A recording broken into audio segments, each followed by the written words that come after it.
More than 9 years after it started, the 5th season of Stranger Things is finally set to wrap up the show. If you haven't gone back to those early episodes, don't worry, here's everything you need to know in chronological order so you don't get lost in the upside down.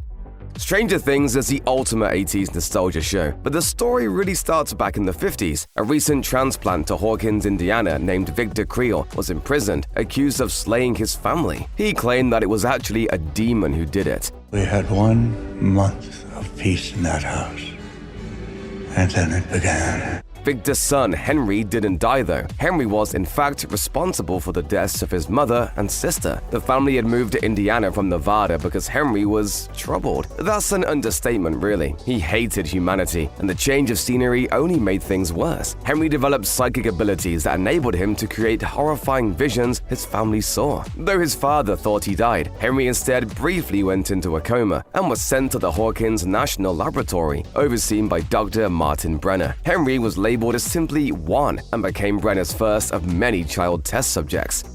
Brenner suppressed Henry's deadly abilities by implanting a chip into his neck, but he also couldn't leave well enough alone. The US government, everybody! Brenner tried to replicate Henry's powers, experimenting on at least 17 other children. One of those was 11, whom Brenner kidnapped almost immediately after her birth in 1971. 11's mom had been part of the CIA mind control experiment MK-Ultra, which Brenner helped to oversee. At one point in 1979, Henry, whom Brenner had forced to work in the lab as an orderly, convinced 11 to remove the chip from his neck. Henry swiftly killed all of the other test subjects and tried to get 11 to join his misanthropic cause. Instead, she sent him to another dimension with her own powers. In the process, 11 partially lost her memory. Over the next several years, Henry becomes the entity who eventually gets named after the Dungeons & Dragons monster, Vecna. He creates his own warped world in the other dimension. In the meantime, Brenner continues to experiment on 11. In 1983, she opens yet another dimensional gateway in the laboratory's basement after making psychic contact with a grotesque creature.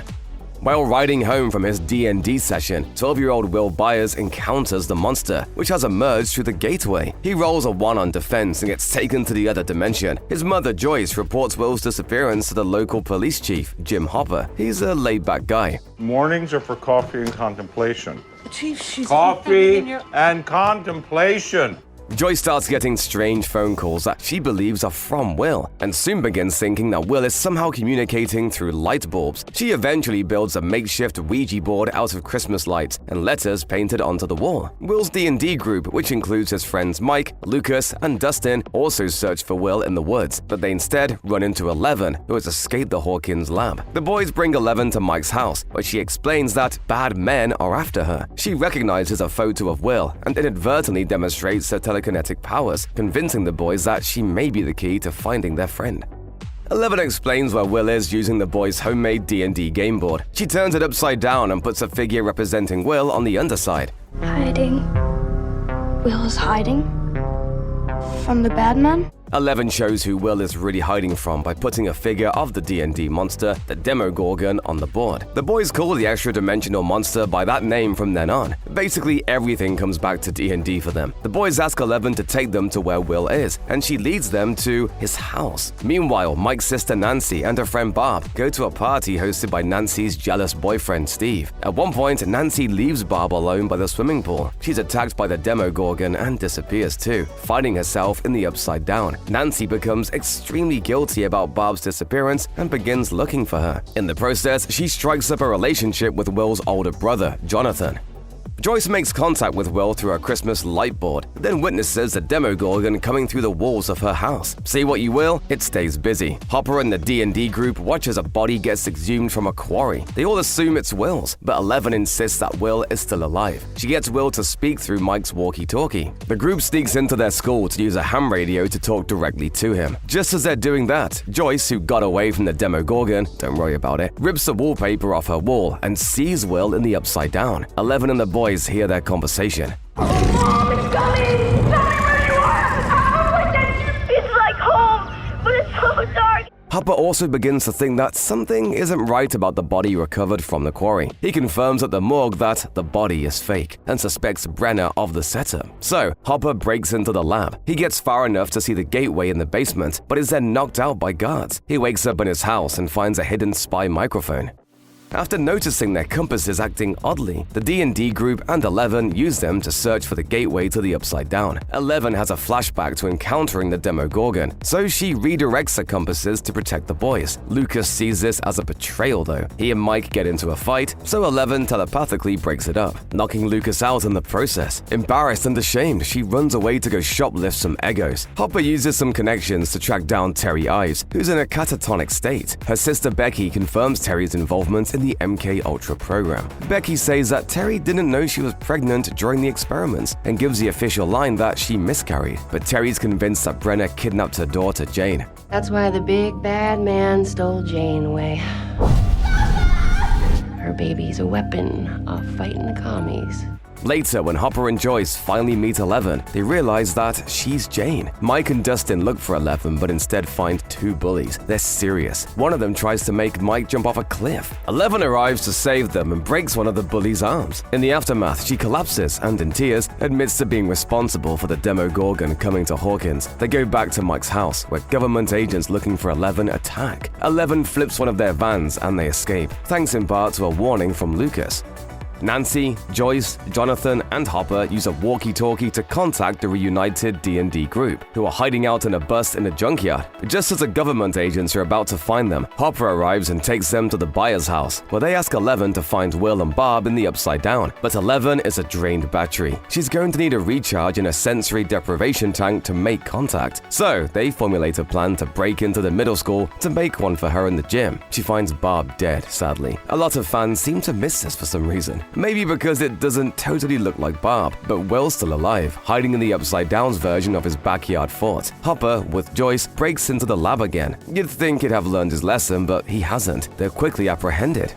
Hopper makes a deal with Brenner. Still mourning the death of his own daughter, Hopper gives up 11's location so he and Joyce can go into the Upside Down to look for Will. Brenner and a group of agents arrive at the school to capture 11, but she kills a lot of them with her powers. The blood attracts the Demogorgon. They love blood, naturally, which attacks the remaining agents. Brenner appears to die, but he doesn't. Soon enough, the Demogorgon's attention turns to 11 and the boys. She's powerful enough by that point to basically disintegrate it, but also inadvertently sends herself to the Upside Down. Hopper and Joyce find Will in the Upside Down and rescue him. A month later, he seems to be okay. He's back to playing D&D. Will, your action! What should I do?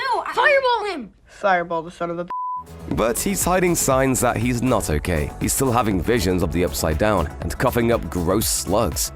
11 makes her way out of the Upside Down, but can't find anywhere to go. The government agents have staked out Mike's house. Eventually, Hopper finds her in the woods. He says she can live in his grandfather's old hunting cabin if she agrees to never leave. Trying to make a second go at being a dad, Hopper does what he can to keep her entertained, which is mostly eating Eggos, but it's boring in that cabin. It's something that's kind of in between. It's like halfway happy.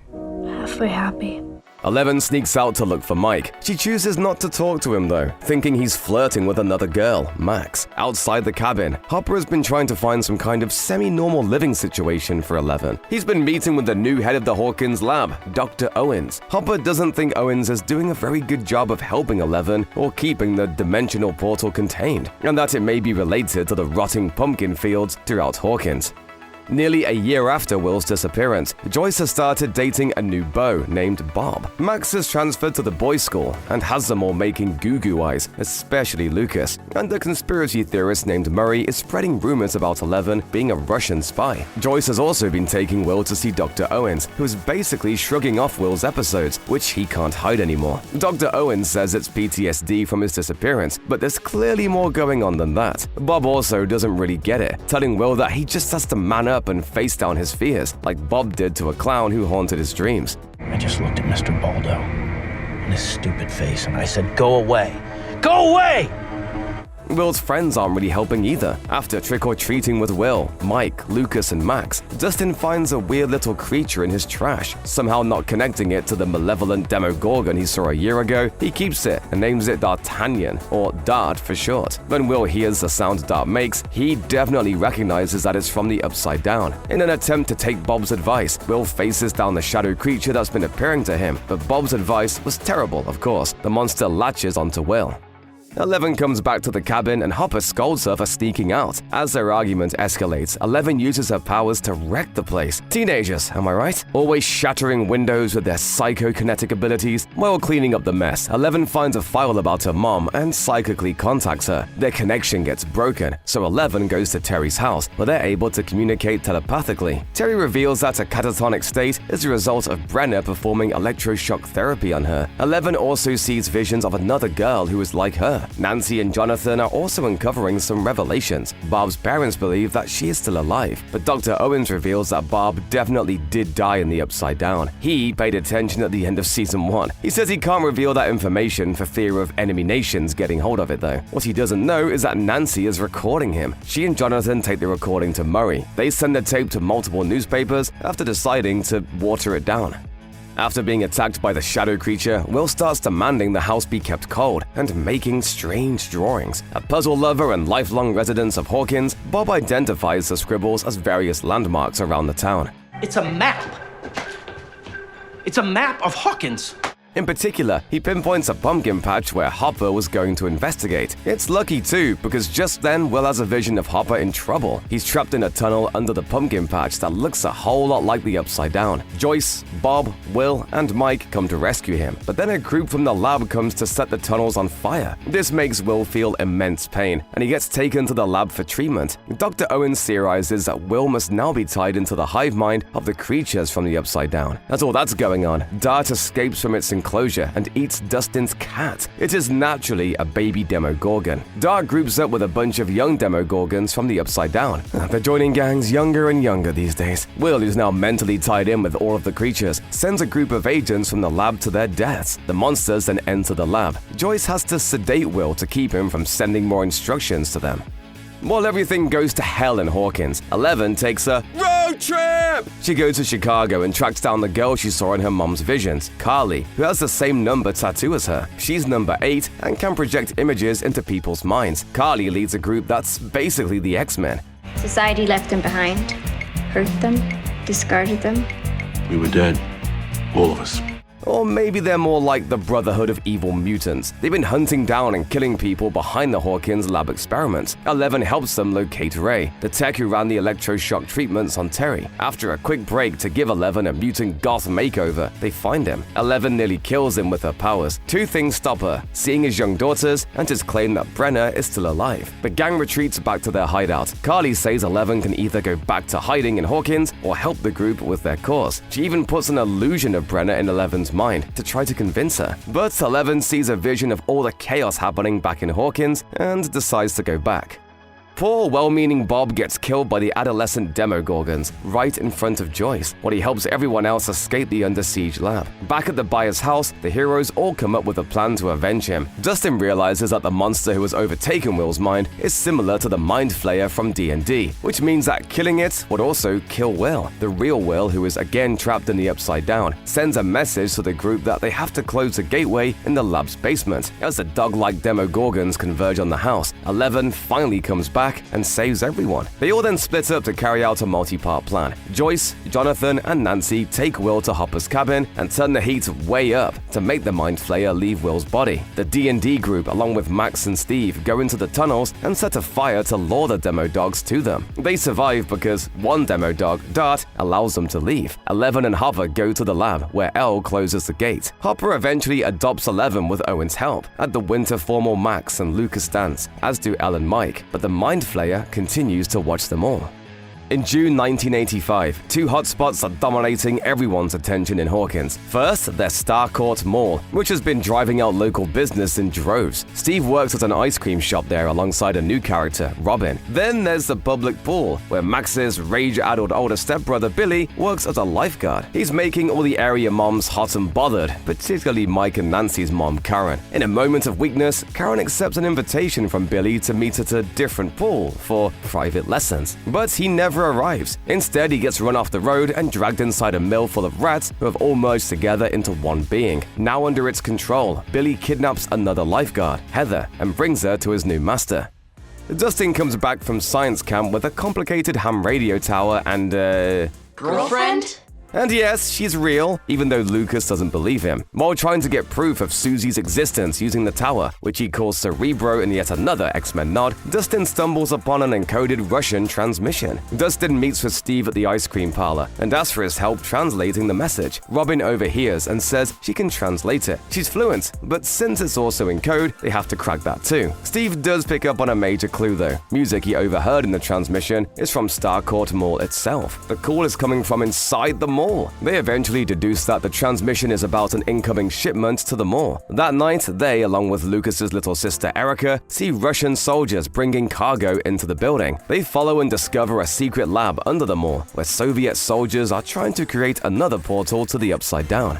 Hopper isn't especially happy about Mike and Eleven dating. He basically tells Mike to back off, and so Mike starts giving Eleven flimsy excuses to get out of dates. Eleven asks Max for advice, and they become closer friends. When they go shopping at the mall together, they see Mike, Lucas, and Will there, which proves that Mike has been lying. Eleven breaks up with Mike. That sours the boys' next D&D session. Mike and Lucas are fixated on the girls, while Will tries to focus on the game. It all devolves into an argument, and Will is so hurt he goes home and destroys his backyard fort. The adults are also having relationship problems. Hopper asks Joyce out on a date, but she stands him up because she's obsessed with refrigerator magnets falling off. Just watch. After they talk it out, they go to the now-abandoned Hawkins lab, which is of course a source of the electromagnetic disturbance. While there, Hopper gets beaten up by a Russian soldier.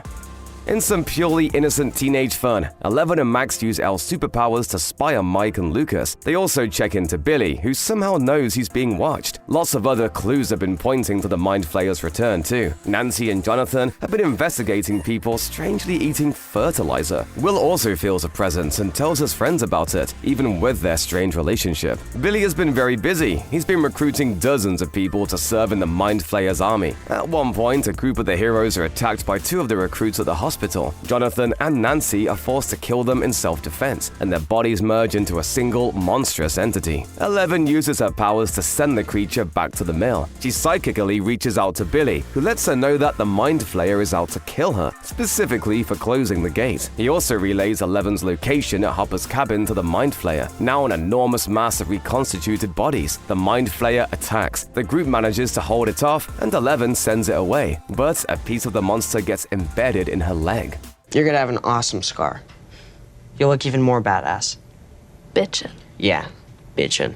Hopper recalls seeing the Russian soldier who beat him up in the mayor's office, so he coerces the mayor into revealing that the Starcourt Mall is a front for a Soviet plot to buy up abandoned homes. Hopper and Joyce investigate one of the properties and take a hostage, a Russian scientist. With Murray's help, they interrogate him and learn about the Soviet plot to open an upside-down gateway. Hiding out in the mall with Steve, Robin, and Erica, after having only barely escaped the secret lab, Dustin contacts Mike with a walkie-talkie to let him know about the lab under the mall. While evading lots of Soviet soldiers, Hopper, Murray, and Joyce also learn that the mall is the place to be. Everyone who isn't already there makes their way to Starcourt.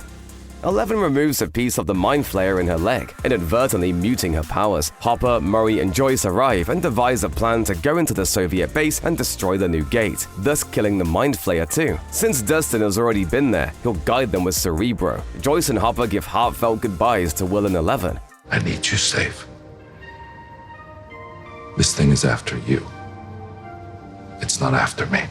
Billy soon arrives and the Mind Flayer begins a siege of the mall. As the others hold it off with fireworks, Eleven breaks the Mind Flayer's control over Billy. In an attempt to redeem himself, Billy throws himself in front of a fatal attack, saving Eleven, Mike, and Max. Hopper gets trapped in the room with the machine that's creating the portal. He nods to Joyce to destroy it anyway, and he appears to die when she does. As the Mind Flayer dies, Owens arrives with the military. Everything gets covered up, and the mall gets shut down. Mike and Eleven, who have been reconciling through the crisis, confess their love for each other, but Elle, who is still depowered, chooses to move to California with the Byers family. 8 months after the mall battle, Mike and Dustin, along with Erica, have joined a D&D club led by metalhead Eddie Munson. It's called the Hellfire Club. You boys, the future of Hellfire. I knew it the moment I saw you. That's an X-Men reference hat trick. Lucas, meanwhile, has moved on from tabletop gaming and joined the basketball team. Max has also broken up with him. She's having a hard time coping with Billy's death. In addition to running the Hellfire Club, Eddie is a drug dealer. He's got diverse interests. He brings a cheerleader named Chrissy, who he's been friends with since middle school, to his trailer home to sell her some Special K. Chrissy is very popular but has an emotionally abusive mother. In her traumatized state, she's been seeing visions of a grandfather clock and spiders from the Creel house. When Eddie leaves for a moment, Chrissy goes into a trance where Vecna kills her. The spot where she's killed becomes a small gate to the Upside Down. Chrissy's boyfriend Jason leads the basketball team in a search for Eddie. They think he killed Chrissy and leads a satanic cult. Lucas joins them for a while, but breaks off when he realizes they're wrong. David Harbour's name is still in the credits, so it shouldn't be a shock he's back. He survived the explosion but was captured by Soviet soldiers. It's always something. Joyce finds out about Hopper's fate after a porcelain doll is sent to her house with a note. It says that Hopper's alive and has a phone number. She and Murray call and talk to a guard at the Soviet prison where Hopper is being held. He demands $40,000 ransom to be given to a contact in Alaska. Murray and Joyce fly to Alaska together to deliver it. It's a double cross though. The contact, Yuri, is a Soviet loyalist who drugs them with intentions of turning them over to the Russians too. He even gives up the guard Hopper bribed to help him. Hopper tries to escape, but is brought back and imprisoned right alongside that guard. A still depowered 11 going by the name Jane Hopper is having a hard time at her new high school in California. She's bullied by a girl named Angela and her boyfriend Jake, and gets in some legal trouble for hitting Angela with a roller skate. You may or may not be aware of an incident that happened last night involving Jane at the Rinkomania. That was an accident. We have a warrant here that says otherwise. That's just one of her problems though. Owens, who now lives in Nevada, gets approached by an army colonel who thinks 11 is somehow responsible for Chrissy's death. Owens doesn't think 11 killed her, but does know something is very wrong. So he intercepts 11 during her arrest and takes her to a missile silo. He wants to put her in a special isolation tank called Nina to try to restart her powers. While in the tank, 11 remembers her early encounters with Henry Creel. She learns that Owens is working with Brenner on the Nina project, leading to a failed escape attempt. Might just happens to be visiting when 11 gets taken, so he, Will, Jonathan, and their new buddy Argyle go on a hunt for her that involves messages hidden in pens, mysterious phone numbers, and modems. Dustin's girlfriend Susie helps him figure it out. Vecna kills 2 more young Hawkins residents who are experiencing post-traumatic stress. Max investigates what's happening and realizes she fits the profile. Pretty soon, she starts seeing the grandfather clock and spiders that the others did. Sure that she's about to die, she writes letters to her friends and to Billy. She reads Billy's letter by his grave. I think that maybe a part of me died that day too. Vecna possesses her like he did the others. Thankfully, Steve, Dustin, and Lucas have information the others didn't, thanks to Nancy and Robin. They know that music can break Vecna's control over someone, so they put headphones on Max's head and play her favorite song, Running Up That Hill by Kate Bush. Available now on Spotify and Apple Music! It works, and Max is able to snap out of it, but Vecna's not done with Max yet. Yuri flies Joyce and Murray to Russia to try to hand them off to the KGB, but they subdue him while in the air, and the plane crashes in the middle of nowhere. Murray disguises himself as Yuri so he and Joyce can get into the prison camp where Hopper is being held. In the prison, Hopper and a group of other inmates have been placed in a pit with a Demogorgon that the Soviet guards had in captivity. The group have been given a large feast to fatten them up. They're essentially being fed to the creature. Hopper holds the Demogorgon back with a flaming spear as Murray and Joyce open the doors, allowing Hopper to escape. But they have to go back. After Hopper learns about the danger Vecna poses in Hawkins, he leads Murray and Joyce back to the prison. They kill as many of the upside-down creatures they can find, hoping to weaken their hive mind. While searching for Eddie, who's hiding at Lover's Lake, Dustin notices his compass moving erratically, which means there's a gate to the Upside Down nearby. Dustin, along with most of the Hawkins group, find the gate and Eddie. The group splits up. Some follow Steve, who gets dragged into the gate, while others stay outside to communicate and plan. After realizing that gates are appearing in spots where Vecna is killing people, everyone regroups at Eddie's trailer. The group that was in the Upside Down escapes, except Nancy, whom Vecna traps there. He not only makes it clear to her that he's Henry Creel, but also shows her a vision of Hawkins completely overtaken by the Upside Down. It's his message for 11. Everything. So far, Vecna has killed 3 victims. The group deduces that he needs 4 to carry out his plan to make that vision reality. And number 4 is Max. While in the silo, 11 uses her powers to learn about Vecna's plans in Hawkins. She insists that Owens helps her get there, but Brenner, who, let's be clear, is not a good guy, won't let that happen. He has Owens restrained and sedates 11. He insists that she finish her training, but then it all blows up. That colonel who believed 11 was a huge danger shows up with a regiment. They force their way into the facility. Brenner tries to escape with 11, but as he runs across the desert with her in his arms, he's shot by a sniper in a helicopter. The sniper gets the order to kill 11 too, but just then, Mike and his group arrive in Argyle's pizza delivery van. They're enough of a distraction for 11 to take down the copter. As he dies, Brenner tries to explain himself. I've only ever wanted to help you, to protect you. 11 doesn't buy it though. She says goodbye to him and walks away, telling Mike and the others that they need to help in the fight against Vecna. 11 and her set up a sensory deprivation tank so she can help from Nevada. Steve, Nancy, and Robin go into the Upside Down in hopes of killing Vecna once he's weakened. Eddie and Dustin use the power of rock to lure away a swarm of bat creatures. Eddie is killed while doing so, going out in a blaze of glory. Max, Lucas, and Erica go to the Creel house, where they know Vecna will come after Max. He does like clockwork, and things more or less go according to plan. But Jason, Chrissy's boyfriend, ruins things. He thinks the group is sacrificing Max and tries to stop it, crushing Max's Walkman in a fight with Lucas. 11 is able to sever Vecna's control over Max after getting a confidence boost from Mike, who tells her he loves her. But with Max's musical shield broken, Vecna still succeeds in killing her. He's weakened though, so Steve, Nancy, and Robin set Vecna on fire and shoot him, appearing to kill him. 11 uses her powers to bring Max back to life. That brief moment that Max was dead creates a huge problem. It opens a fourth gate, causing the Creel house to tear apart. Jason is killed when a crack in reality splits him in half. The destruction goes far beyond the Creel house, with a dimensional crack spreading throughout Hawkins. 2 days later, the catastrophe is explained away as an earthquake, but the people of Hawkins are terrified. Many are leaving town. Some of the only people coming back to Hawkins are 11, Mike, Will, Jonathan, and Argyle, who rejoin their old friends. Max is alive but comatose and severely injured. Lucas sits by her hospital bed and reads to her. Hopper also comes back and tearfully reunites with 11. Hey, kid. Always a fly in the ointment, Will senses that Vecna is still alive. It's quickly clear to everyone. Spores start falling from the sky and smoke billows from the gates Vecna has opened. The Upside Down is invading Hawkins. The war begins as the 5th and final season of Stranger Things hits Netflix in 3 parts, with the first coming November 26th.